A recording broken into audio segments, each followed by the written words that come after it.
bitaramenyekana ariko kukekwa gukora iki cyaha ngo yamaze gutabwa muri yombi kandi akaba agomba gushyikirizwa ubushinjacyaha bwa gisirikare kugira ngo hamenyekane icyamuteye gukora iri bara. Inkuru ya Jean Claude Mwambutsi, Kigali. Umuvugizi w'igisirikare cy'u Rwanda Brigadier Ronald Rwivanga yavugiye kuri radiyo y'igihugu ko warashe agahitana abaturage batanu ari Sergeant Gervais.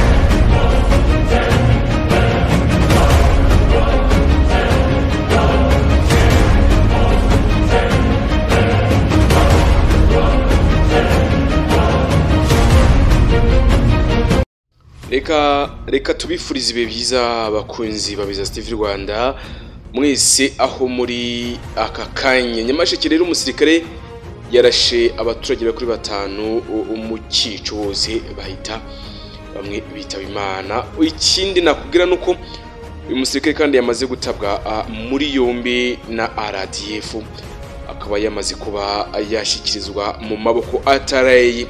Nitwa Eric Nshimimana. Uyu mugoroba mbifurize ikaze mugoroba ku itariki ya 13 z'ukwezi kwa 11 mwaka w'2024. Turi mu nzira zo gusoza umwaka.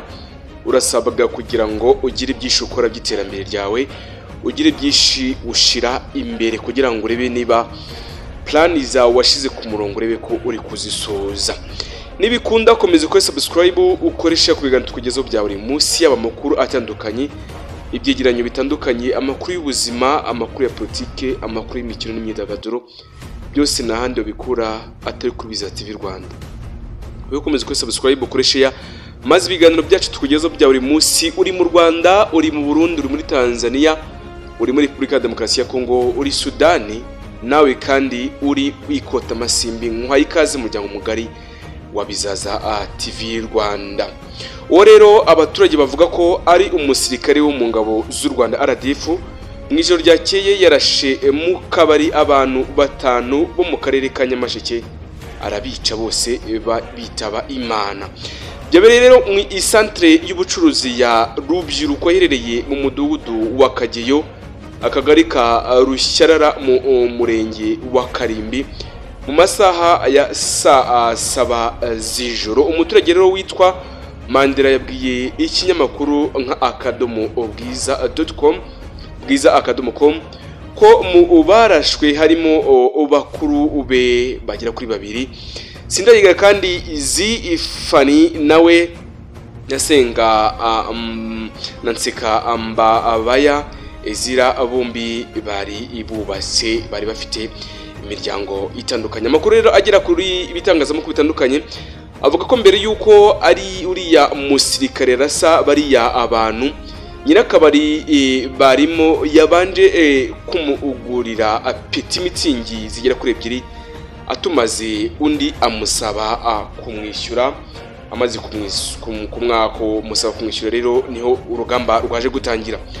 Bivugwa ko kandi aba bombi bari basanganywe utubazo two kuba yaramwambuye, ibyatumye kandi nyuma yo kwanga kwishyura ziriya nzoga, nyirakabari abwira umusirikare ati genda uzagwe mu ishyamba uzirira. Nayo magambo yahise mubwira, n'amagambo rero yarakaje cyane. Umusirikare wahise wikoza hanze gato cyane, agaruka arasa urufaya rw'amasasu kubanyweraga muri ako kabari. Mu barashwe rero icyakora ngo ntiharimo nyirakabari kuko we yahise aca mu idirishya arahunga, abarigendeye asiga abakiriya be aho ngaho. Kugeza ubu rero inzego zose zagiye zitangaza, zagereje kubaza amakuru arambuye zirimo no mu buvugizi bwa RDF. Ya makuru yasohotse zari zasaba kugira icyo zibivugaho. Icyakora umuvugizi wa polisi ICP Boniface Rutikanga yabwiye iki gitangazamakuru ko ayo makuru bari kugenda abayakurikirana. Ubwo kandi twakoraga iyi nkuru, imirambo yabarashwe kandi yari kiri mu kariya agace, gusa harimo hategurwa uko yajyanwa mu buruhukiro bw'ibitaro bya Kibogora.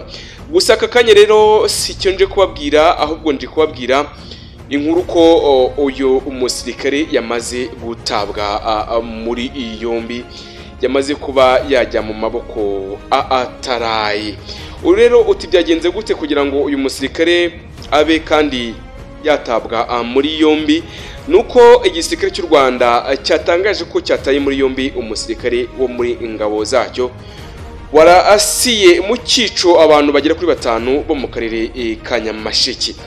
Nyuma y'ibi rero biragenda gute, niki itegeko ribivuga kuri musirikare? Nuko RDF rero yemeje ko yataye muri yombi Sergeant Minani Gervasi mu itangazo yasohoye kuri uyu wa gatatu tariki ya 13 Ugushyingo umwaka wa 2024. Yagize ati ingabo z'u Rwanda za RDF zibabajwe n'ibyago byabereye mu kabari ko mu kagari ka Rusharara umurenge wa Karimbi mu karere ka Nyamasheke, aho Sergeant Minani Gervasi w'imyaka 39 y'amavuko akekwaho kurasa abantu 5 akabahitana mu rukerera rwo kuri uyu wa 13 Ugushyingo. Iryo tangazo kandi ryakomeje rivuga ko RDF yataye muri yombi ukekwaho icyaha ko kandi ko irafata ingabo zikwiye zo kumukurikirana mu nzira z'amategeko. Izo ngamba zikaba zirafatwa n'izo ngabo kugira ngo arebe ko yaraswa muri rusange. Ibyo kandi ibyo byose uko bikomeza kuba biba nuko RDF yaboneyeho kwihanganisha imiryango y'abiciwe ababo bari muri bihe by'akagahinda akatoroshye. Mu masaha rero ya saa 7 z'ijoro nibwo uriya musirikare yarashe bariya 5, aho amakuru avuga ko mbere yuko uriya musirikare arasa abariya 5 nyirakabari bari babanje gusa naho bashwana, ariko bashwana kubera amadeni atandukanye yararimo. Ni byinshi rero bigenda bivugwa bitandukanye mu gisirikare cy'u Rwanda, ariko ubusanzwe nuko igisirikare cy'u Rwanda kizwiho gukora ibishoboka byose kugira ngo umutekano w'abantu n'ibintu ukomeze urindwe, umutekano w'abanyarwanda. Murabizi ko ingabo z'u Rwanda zikomeza zikora byinshi cyane yaba mu gutenga umutekano hirya no hino hatandukanye ku isi mu bihugu bya Afurika, ariko kuba ibi byabaye ntibiciye kuba ingabo z'u Rwanda zidatanga umutekano, ahubwo ni kwa kundi nyine umwe aba afite wenda spirit cyangwa se afite kamere idasanzwe, bityo bikaba byatuma n'abandi bose bambikwaho icyasha. Ariko burumva ko bari kubikurikirana mu maguru mashya kugira ngo barebe ko uyu mugabo yaba yagezwa imbere y'urukiko. Nitwa Eric Nshimiyimana, wo komeza kuri subscribe ukore share ku biganiro tukugezaho bya buri munsi, nibikunda nawe utaha. Kitaramenyekana ariko kukekwa gukora iki cyaha ngo yamaze gutabwa muri yombi kandi akaba agomba gushyikirizwa ubushinjacyaha bwa gisirikare kugira ngo hamenyekane icyamuteye gukora iri bara. Inkuru ya Jean Claude Mwambutsi, Kigali. Umuvugizi w'igisirikare cy'u Rwanda Brigadier Ronald Rwivanga yavugiye kuri radiyo y'igihugu ko warashe agahitana abaturage 5 ari Sergeant Gervais Minani w'imyaka 39, akaba ari umwe mu bagize igisirikare cy'u Rwanda. Ngo byabaye mu ijoro ryakeye mu kabari kari mu murenge wa Karambi w'akarere ka Nyamasheke mu burengerazuba bw'igihugu. Icyateye ubushyamirane bwavuyemo izi mfu nticyagaragajwe, cyakora umuvugizi w'igisirikare akavuga ko iperereza ryatangiye.